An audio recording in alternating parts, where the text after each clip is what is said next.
I think the brand is bigger than I even knew it to be on the outside. When you're on the inside, you realize just how iconic it really is. And when you have, the type of celebrities that we have that are reaching out and the type of other big brands that want to work with you, it's like I'm part of something special. Whether you're going to market through dealers, distributors, or some other partner channel, the mediated sale is complex. We call it B2B to X. But the leaders in the industry are the ones who are making it look simple. I'm John Goff. And I'm Kyler Mason, and this is Why You Win, presented by Element 3. Our guest today is Carey Walley, the Director of Marketing at Airstream. We worked with Airstream for a long time, and it's great to talk to somebody who's leading the marketing for such a historic brand. We recorded this episode in Jackson Center at the Airstream factory, which was really cool. And Carey talked a lot about marketing to their core consumers and positioning the brand and products for the future, and also told us what her favorite product to work on that she's been a part of. This was a great one. You're really going to like it. Carey, thanks for having us out to the Airstream factory here in Jackson Center. We've been really excited to come, and this is different and unique for us to actually be on site with you. And for those of you that are just listening and you can't see this right now, you may hear rivets going in. You may hear music in the background. People are building Airstreams all around us, which is cool because that's kind of your day-to-day. This is the office for you. Yeah, well, welcome. We're glad to have you. So what's it like being kind of here in the middle of all of this every single day? How does that change your perspective on what you're marketing, what you're building? I think it's a really good perspective because you get to see every day the people that are working hard to build the units. And it's not a big leap to really understand the consumer that's going to, enjoy it.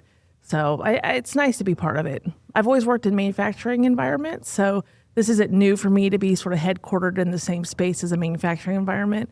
I like it. It gives you a lot of perspective. Were you in B2B or B2C beforehand? Yes. Okay. I spent about 8 years in consumer products, and I worked for Mead, which was like 5-star notebooks, Cambridge. And then I spent 10 years in building materials, and I worked for TimberTech, which has multi-level distribution similar to us, actually. So we sold through distributors that sold to dealers that sold to contractors, but our marketing efforts were primarily to consumers. That's decks, right? Yeah. Decking? Yeah, decking. Can you get me a discount? Not anymore. I need a deck. Not anymore. Not anymore. Mine but isn't bad shape. I have put down some decks myself. Yeah, and I've Was that gotten part of some the decks. training? I made it part of it. Yeah. Let's go. And we always needed photography decks. So every time we moved or whatever, I always looked at the house to say, does this need a good deck on it? Because we're going to need a good photography deck. So I love it. yeah. Can you tell us a little bit about your role today in Airstream and help us get a picture of what the organization expects from you and your role? Yeah, I'm the director of marketing here. I've been here for 7.5 years. I'm originally from this small town area that we're sitting at today, so it's really nice to be kind of home. I really understand the people that work here because a lot of people that work in the factory are from this area.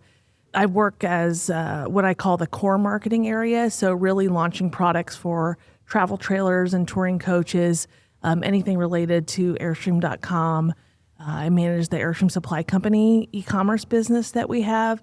So I have a pretty wide variety of things. We divide our organization up a bit to people that support the core business and then folks that are supporting the Explore business. And Explore is really looking at new markets and new audiences, people that may not buy for 5 to 10 years, where the core is looking at consumers that are going to buy within 1 to 3 years.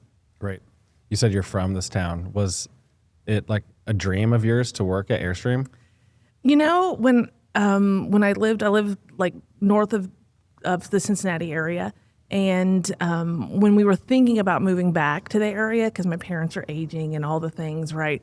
This was the place, right? This was the only place that I could really see myself taking my marketing career to the next level. And, what an incredible brand to be part of. So I definitely had my sights on this particular organization. In fact, one of my coworkers, I had asked her to be a reference when I had gotten an interview, and she's like, "You did it? You're getting in there? Like you were talking about this when you were talking about your move." And so, yeah, it is a place that I've always wanted to work. I've always saw the value.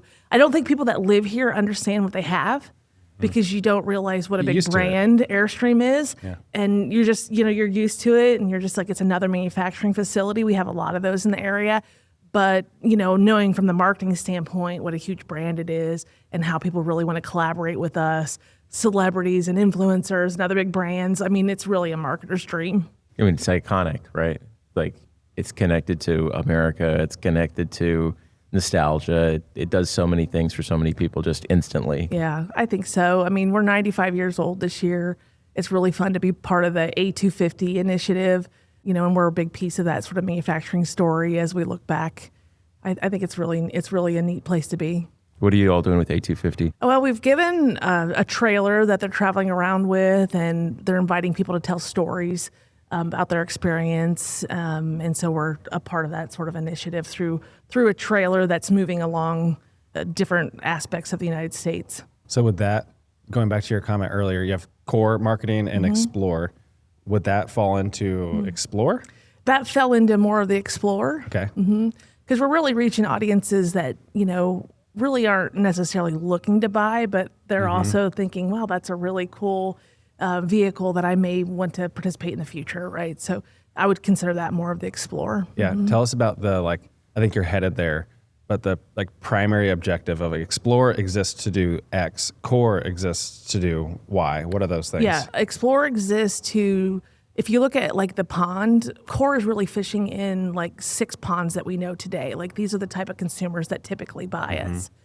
Explore is really looking at consumers that are in a different pond that we don't know yet. So their buying cycle is going to be much farther out, right? So it might be 5 to 10 years, where core is okay, these are people that typically buy from us. We're marketing to those people. They have a certain household income, a certain aspiration level, a certain type of interest in the outdoors, and so on. So who you would typically think are maybe Airstreamers. That's the core. Explorers future state as to who we might want to market to, who may not be aware of the brand today, but we're just sort of bringing them into the family.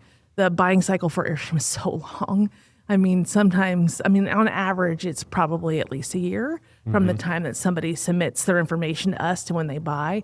But the journey really starts way before that. People start dreaming about it when they're kids, right? And start thinking about, hey, when I retire, I want to do that. Or at some point in my life, I'd love to own an Airstream. So the dream starts way before that, and then the buying journey does take a while too. From a brand perspective, that's incredible because you're creating long-term demand.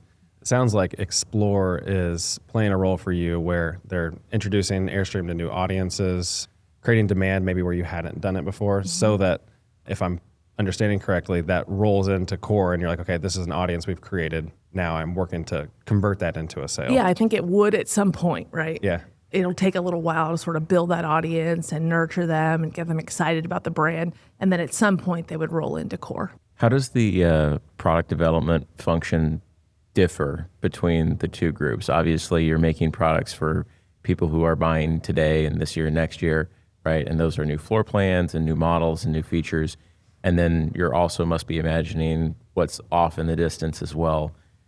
Do you interact with that group differently than other people in the business do you think? We focus a lot on the core today in terms of product development. We are obviously monitoring and seeing what the future holds. At one point, we had the concept vehicle of the Airstream, which was, a very high-powered, battery-activated, electrified Airstream that was more of a future state that we didn't really produce, but we're thinking about what might be next. I think the Explorer is, as opposed to producing products for them, it's more listening to what they might want so that we're ready and prepared for what they might be interested in and be able to pivot towards that. We're not necessarily producing products for them at this point. Yeah. But you've done a lot of interesting kind of product development, collaboration, and like most people in this business, new product is the thing that we kind of sort of get our lifeblood from, right? Like we are always asking, what's next? What's this model year going to be and do differently than the last one? In a business that's so iconic and the silver bullet, people think that they know what's inside it.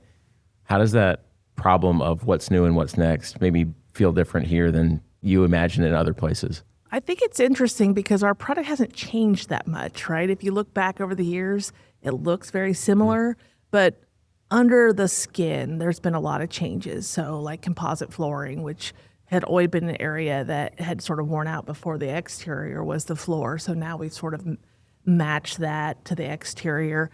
A lot of the product development is just listening to what consumers are doing, how they're using it, making modifications to best fit it. If you look at Tradewind, we created a product that you could stay out longer, had a longer battery life. It also has a lift kit on it. So what we saw was a lot of people were putting lift kits on the aftermarket, and then we bring that in and actually offer a product that does that, so they don't have to go to the aftermarket to do it. So I think a lot of it's just sort of listening and trying to figure out where things fit and don't fit, automating processes to make sure that we're, doing things the best that we can. And expectations are high for Airstream because the price tag is high, right? So we really focus in on quality and building what we do have at the highest quality that we can. But there's a longer term plan too, right? Like there's short term plan of things that we're doing, floor plan changes, new models, but then there's some longer term activity that's like, hey, what's the future of this look like, and how can we, adapt to what people might want in the future, or maybe hit a space that we're not hitting today. Those things take, 2 to 3 to 4 to even longer years, where some of the smaller things we're on sort of a yearly cycle where we're updating and making modifications to. Right. Is that sort of the story of the travel trailer versus the touring coach? How recently did that kind of come to be in Airstream history? Well, Airstream started touring coaches in 1974. We've been doing it for a long time. Oh, I did not realize that. It's different because when we originally had touring coaches, we were sort of leading in that space of this luxury model, the Airstream brand. A lot of the competitors, unfortunately, have kind of figured out that model. So now Airstream's always trying to figure out how we're going to stay one step ahead in that space. We don't have as many competitors on the travel trailer side. Mm-hmm. Still, we do. I'm not saying we're without any, but used market is probably our biggest competition in that space. In touring coaches, we have a lot more competition. So we're having to stay a step ahead in that space for sure. How do you combat that? That sounds so hard. Like the used market being something you consider one of your leading competitors. Like, what do you do? Yeah, I mean, it is hard. I think if you find updates like the composite flooring, right, mm-hmm. where you're like, okay, I don't really want anything that's pre-2022 or 2021 because it didn't have the composite flooring, that sort of helps somewhat. But I think it's okay because sometimes people get in the used market and that's the foray to getting into the lifestyle. And then we always say 2 years, 2 feet, because people like to trade up as they get into it, more comfortable towing, more comfortable with getting into tight spaces and so on. And then they realize they want a little bit more. And so they trade up quite frequently. Okay, 2 feet longer. 2 feet longer. So like they may start with like a 25 right. and then in a couple years they're like, I really could use a 27. And Jay, he works at Airstream and he has, I think, a 27. And he's like, I won't fall for this. And he's right. He's like, I want a 30. So he's already sort of fallen for it after a couple years of ownership. So he's wanting a slightly bigger unit himself. I get it. That makes sense. Yeah. What's like a project over the past few years that you've just loved working on? Probably my favorite all-time project is the Frank Lloyd Wright unit. I love that. I love the concept of taking two iconic brands and pulling them together. Mm-hmm. I had a really cool piece of that. I sort of reached out to them initially, got the contract signed, and then I was part of the initial exploration team that went out to Taliesin West mm-hmm. to really understand what is there and how we can bring that into the Airstream. Yeah. That was not the first attempt, right?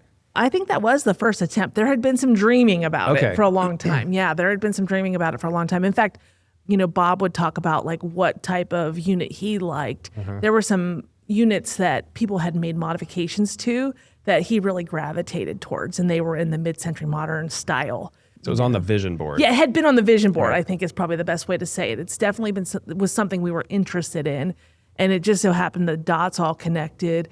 They're interested in, sharing Frank Lloyd Wright's story and making sure that people understand that it's not just looking back, that it's still influencing things today. And so for them, this was a perfect project because it's like, it was inspired by Frank Lloyd Wright, but clearly it's our own vision taking it into a different space. And so it really met their initiatives as well. And now Bob Wheeler, our president, is on their board of directors. That's cool.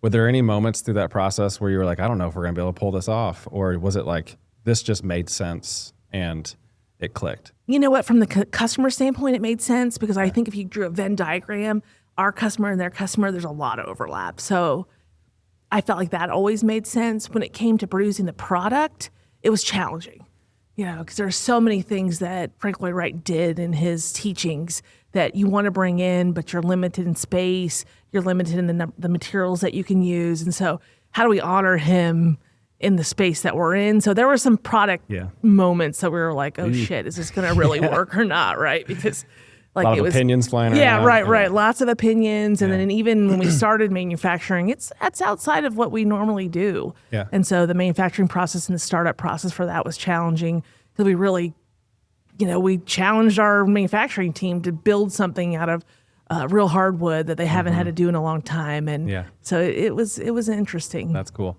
So correct me if this is wrong in this assumption, but is that kind of how Core and Explore come together, where you're doing a collaboration and you're in a lot of ways reaching potentially a new audience? Is that fair? Yeah, I think that's fair. I think it's, we're always looking for collaborations that make sense. So they could either make sense because they're a new audience and we'd be getting a whole new audience. They can make sense because we have a similar audience, or just two cool brands that you're like kind of unexpected, bringing those two together. So collaborations can work in a lot of different ways. I think it's a core competency of Airstream to do collaborations. Yeah. It does set us apart when you think about competitors, especially in the touring coach space. Not a lot of people can do collaborations like Airstream has done in the past. So I think it's interesting. It's probably something we're really good at. There's probably a lot more on the list that we want to do, right? Yeah. But you have to sort of take it easy, and we can only do so many at a time and really make the sense of it. Generally speaking, that we do about 3 years with a collaborator. If we do a special edition, which means like it's time-based, but we did a limited edition for Frank Lloyd Wright, which means we're just going to produce a certain number of them. We did that with Pendleton as well. So Frank Lloyd Wright, we're doing 200. Pendleton, we did 100 to celebrate their 100th anniversary. So we can do either one. We love talking about the dealer relationship on this show as well. Like when it comes to these special editions and these collaborations, how do you handle the allocation to dealers? We have some dealers that are exclusive, so they only sell Airstreams. So I believe the exclusive model got the first right on a lot of these, but it was sort of allocated so that I think each got some, but more to the exclusive models. When you're introducing these new models, is there a different kind of product launch that goes along with this kind of exclusive tier? Yeah, I mean, there's some models that just, are more newsworthy. Right. And so they're just easier to sort of launch. When we launched Frank Lloyd Wright, we actually had a media event at Taliesin West. We brought in 20, maybe not 20, it was probably about 15 different media outlets. We flew them all in. We had the unit there sitting up on a hill, Taliesin West in the background. I mean, it was a perfect situation. And when we launched, the media had got the preview, so they launched at the same time that we did. So we had, 15 publications or more, 20 plus probably, that launched at the same time, all with their own spin because they'd been in it, they had seen it, they had access to Bob and myself and Jay and other people that they could ask questions to and spin their stories the way they wanted. So for me, that was one of the most successful product launches we had from a media standpoint because we just had it so well curated. I think the other one that we recently did that was really successful was the World Traveler.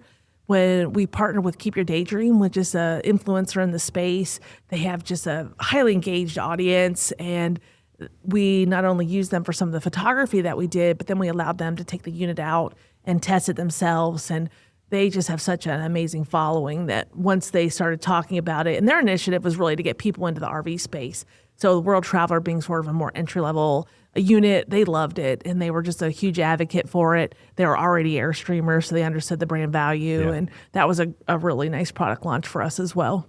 Some of them that are like extensions or just models, floor plan GIF, it's a little harder to get sort of the momentum around that. Airstreamers love it because they want to see what's new, but getting, outside of the Airstreamer, it's a little hard to. That's what makes your job hard, though, because that's literally your job. And Core is like, I have to create demand for all of this.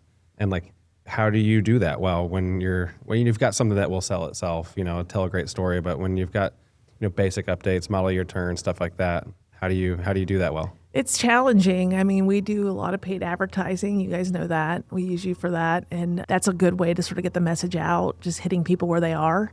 And, like I said, people have been dreaming about this for a long time. So when they see an ad after they might have been thinking about it and thinking, oh, maybe this is a sign, or maybe now's the time to at least see what's out there. So I think it just, everything kind of works together. What's your favorite model? I think I like the Pottery Barn the best. It's discontinued now because it was the 3-year deal and It's no longer out there available. I think we have one left out there. Really? Yeah. There's like one on the inventory Get it while list. it's hot. I know, get it while it's hot. Did you put a sticky note on it and say that's mine? I want to. It's also a cool story. Like when I first started here, they reached out via email to me and Really? like just got the ball rolling on it. And the design, I feel like when you walk in, I don't think anybody wouldn't recognize that as sort of the Pottery Barn aesthetic.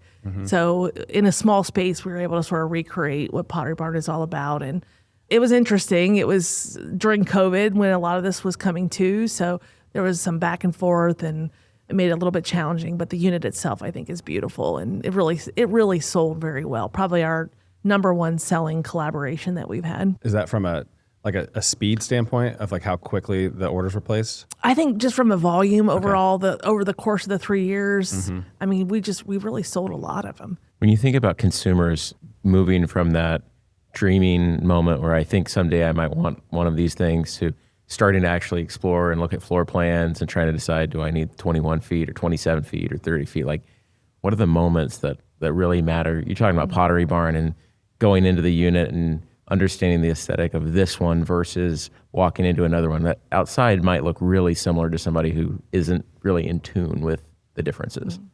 Yeah, that's a good question. It's really hard because it comes down to personal preference a lot, right? So, and how you're going to use it. Do you need a lot of storage? You're going to do weekends. Do you want twin beds or queen beds? That's always a big decision for people. So yeah, I mean, I don't know. It's hard. I wish I knew what all those decision criteria were, but in the end, sometimes it's what people have on their lot. So it's also important that our dealers are stocking, the right units, because when people come in and they're in it and they can feel it, you can see it online, but when you're in it, you can really visualize yourself in it. That really makes a big difference. Yeah, and we rely on the dealers to do that, right? The consumer can't go in while they're here. They can go on a plant tour, which is wonderful, but they can't experience all the units themselves. So getting involved with the dealers in that way and them managing that piece is really important. Of consumers that know what floor plan and model they want and they end up in that versus they go to the dealer with something in mind and they get what just fits best that's available. What do you think that split is? It'd just be a guess. Yeah, honestly. I think during COVID it was whatever they could get. I'll get what I get. I won't throw a fit. It was I Yeah. don't know. I think now people are a little bit more deliberate about what they're buying. They're they've thought about it for a long time. They have, I'm not going to say their heart's set on one particular model, but they know they're coming in educated. But when they get there, I still feel like the dealer can persuade them based off of what they have, as well as what they know that the customer's telling them. And they're like, hey, you're looking at one thing, but what you're saying is something else, and kind of move them in that direction. So I think the dealer does a really good job with that, getting the right fit for that customer. They're that last step consultant where they're hearing out okay, you say you care about this. Right.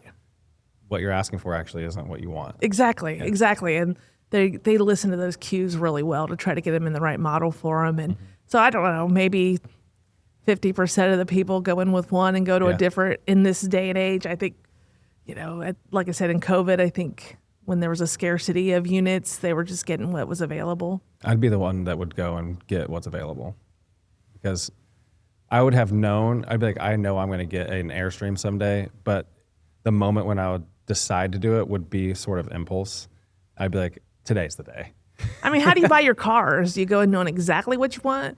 Or do you go in and say, no, I'd take white or black or whatever? I looked for inventory. I wanted an F-150, and then I was like, today's the day. Yeah. Today. So what they got. And I looked, I looked at all the different lots in town, and I was like, well, there's this maroon one. And I had never in my life was like, I'm going to have a maroon F-150, and that's what I have. I don't know that Airstreamers are quite that whimsical about it because of how expensive it is. Yeah. But I do think there are some, differences in I want this model, or when they get there and they're like, oh, the Globetrotter does this. I didn't realize it. And they might, move over to a different model. There's so much to know. Yeah. The exclusive stores are great because there is so much for the salespeople to know. And those salespeople, when you go in an exclusive store, they know their shit, right? They live and breathe this, and they're really good at it.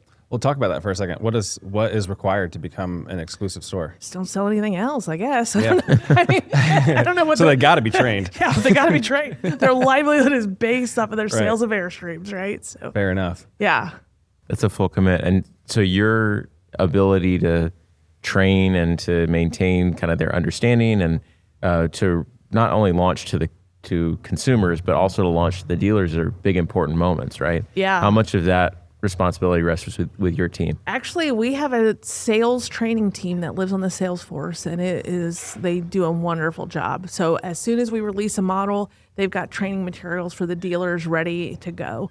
And the marketing team and the sales team have to stay very coordinated because we want to make sure that we're, saying it the same way, because whatever the dealer hears is what they're going to tell consumers. We want to try to stay coordinated, but they do a really fantastic job. When I was at TimberTech, the sales training lived under marketing. So I have a real appreciation for what that team does, and I'm appreciating that it's not under me. But yeah, they do a really great job.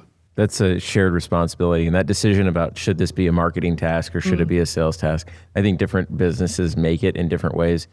You've seen it on both sides. So apart from just like being glad that someone else is carrying that water right now, what makes sales training or marketing training for the dealer really effective from your perspective? Oh man, I think breaking it down to, like any kind of teaching, right? Breaking it down to things that are easy to understand, repeatable, consistent. That's one thing. We just launched a new website and we're using Airtable now, where all of our specifications are very consistent across the board. That consistency goes right into the training as well. So when we're saying kilowatt, we're saying kilowatt, right? As opposed to maybe using a different unit of measure or maybe saying it in a different way. I think it just makes it easier for the dealers to understand, but also the consumers to compare against each other. That was a big lift, right? To get all of those things standardized and not to get technical about it, but it's one of those things that is really easy to let get messy over time and takes a lot of effort to do that unsexy work of like, no, we're just going to make all the stats say the same thing everywhere. But when you get it right, the payoff is huge. Right. I think that's exactly what happened to us. We launched our old website in the end of 2018. And, 7.5 years later, different people have worked in it. The system wasn't as robust as it is now. So you kind of did what you could with what you had. And over time, things had just sort of moved away from each other. And so, it was a heavy lift. I think, obviously being able to use AI tools to help standardize made things a lot quicker. Having Airtable, which is actually built for that type of use case, made it a lot better. And I'm excited. We can change it in one place. It's going to change it in a lot of places on our site. It's going to help us keep consistent. The training team's using the same information. So we're all using and saying the same thing. Mm-hmm. From a customer experience perspective, what are you excited about with the new website that just launched? I think, this was built mobile first. And I know we've always built things responsive, but it's a whole different approach. And in fact, when I look at it on my desktop, sometimes I think, did we do this justice? But then I look at it on my phone and it is so good. And 68% of the people right now are using it on mobile. And I think it's even going to go up with this new version. So I think that's probably, when I step back, the biggest difference. The tools are just better. You can compare across travel trailers and touring coaches. It's in a consistent way. I love that. The configurator is just better. It's easier to navigate. So you can save things. You can now log in as a consumer and save things, and you kind of feel like you're welcome to come back because it's something that you've been to before. And with the long journey it takes you to buy, it's nice not to have to recreate everything every time you get on. You can kind of look at what you've configured before or the brochures that you downloaded that are all in one spot. So it's definitely more consumer friendly for sure. And from our standpoint, it's a hell of a lot easier to update. We had gotten to the point where it felt like you were putting some Band-Aids on things and just hoping that it came across to the consumer. In fact, when we had the Pottery Barn launch, our site was so limiting that we actually coordinated at 3 a.m. in the morning that we all got on to launch it. No way. Yeah, because we were just so worried what might happen, during prime time. Yeah. And we were trying to coordinate with Pottery Barn and what they were doing and all things. Were they on? Was their team on? No, at they 3 a.m. weren't too? on. Okay. They weren't on with us. But so it was just a limit of the system, right? So now we shouldn't have to do those kind of things anymore. And we did have, a few issues when we'd have mass traffic coming where it would slow down. And I think our site now is made for that, right? It's made to be able to have people come all in at once during a new product launch. So I'm really looking forward to it. It looks great and it feels great. It's really moving the brand forward too. We've always taken the approach of do the website and then build the brand guide based off of it. So it was always sort of the leading look on the brand guide, and then we've built the brand guides to it. So we're creating a new brand guide now, and it's not a departure from where we are, but it's a little bit of a step forward, little modernization of the brand. And so we're working on that right now. That's cool. That customer sign-in is sweet too. I am interested to see what that does to some of the metrics you mentioned earlier. Like you have data that says, you know the average time to close. Like I can imagine you're gonna have to say, hey guys, this is a different ball game now because people are like engaging with the brand further and further and further out from when they purchase. So it may look like our time to close is a lot longer, but actually we're like building a more engaged customer. Who knows? But right. I think don't know that's what cool. to expect on that, but I do know it takes a long time for people to make those decisions, and it just makes sense, right? If it's a several $100,000 purchase and it's something that it's going to take up your weekends and it's going to be a lifestyle for you, it's not something you jump into quickly. And so I get it. I get the long lead time. We'd like it to be shorter. It'd be easier to control if it was shorter, but Airstream's in it for the long haul. If we get somebody, we'll nurture you for 10 years if we need to, and we'll continue to have those conversations because we know, you're just sort of a friendly to the brand, and at some point you may be an owner. Yeah, and you guys make great content and tell great stories, and like to be engaged in the brand in a way where you're just consuming that's entertaining, even if you're 10 years out from buying a thing. Yeah, thanks. Yeah. I think one of the areas we wanted to talk about was the like dealer relations side. And we've had tons of these conversations with OEMs that work in the space of selling through the dealership. And it's challenging. The dynamic is tough because there's oftentimes aligned incentives and priorities and sometimes not. Like how do you balance like capturing the voice of the dealer and considering that as you think about your marketing priorities? That's really interesting because if you ask who our customer is, the marketing team probably says the end customer that actually buys the Airstream. Yeah. But the truth is we don't get to that person without the dealer. So they're very important to us. I really look at them as an extension of us. So even though they're a customer, they really are sort of an extension of our Airstream team. And so we treat them as such, right? When we have new products, we try to give them the information up front and make sure that they're well prepared. It's interesting though, and it's hard because these are independent dealerships. We don't own them. So we can provide best practices and suggestions and try to, work with them on things. But in the end, it's their business. So that makes it a little bit challenging, I think. But for the most part, our dealers want the same thing that we want, right? It's to sell more units, sell products. And so that makes it easy. Yeah. What is challenging in that? I mean, is it a varying like dealer base with different sophistication and priorities? Like what is some of the challenging things for you? Yeah, that is definitely a case for us where we've got a one-off dealership that has, one location. It may not be exclusive.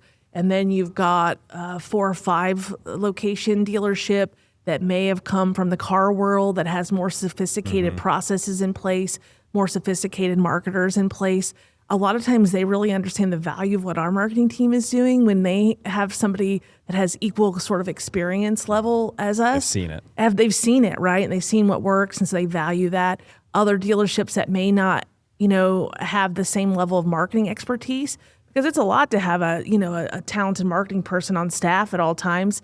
And if you're a single location, you just might not have that, right? You might have a salesperson that's also doing some marketing, or you might, who knows, right? What it might be. So there's just a lot of differences there. And each dealership, there's nuances for them as well, right? On what works and what doesn't work. And so it's hard for us to create standardized programs that are also customized specifically to that dealership and what they need and their level of expertise. Yeah.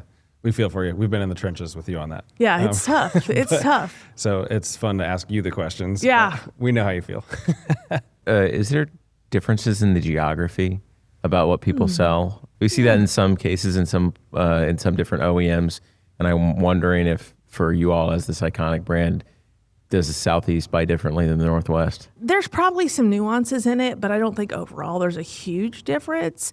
It might be a little bit more on the touring coach side. There might be a little bit bigger difference there. Certainly the Stetson 4.6s trailer that we just introduced December. We introduced it December, yeah. Wow. But it's just starting to hit the marketplace now because the ramp up to manufacture has taken a little bit of time. But, it has definitely kind of a cowboy type feel, Southwest feel.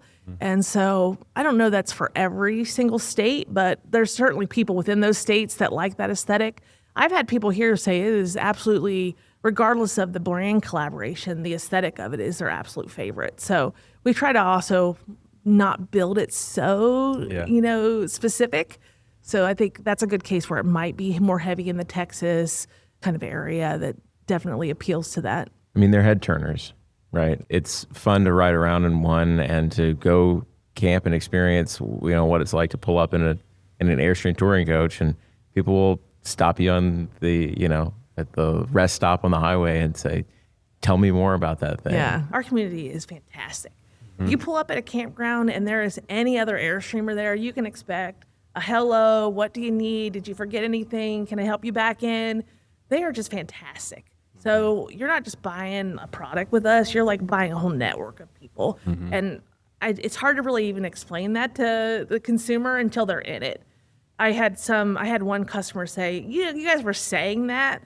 And then like once I bought and I started showing up and people, started offering their help and inviting us over their campground or whatever it might be, it really is interesting, and it's really the best community ever.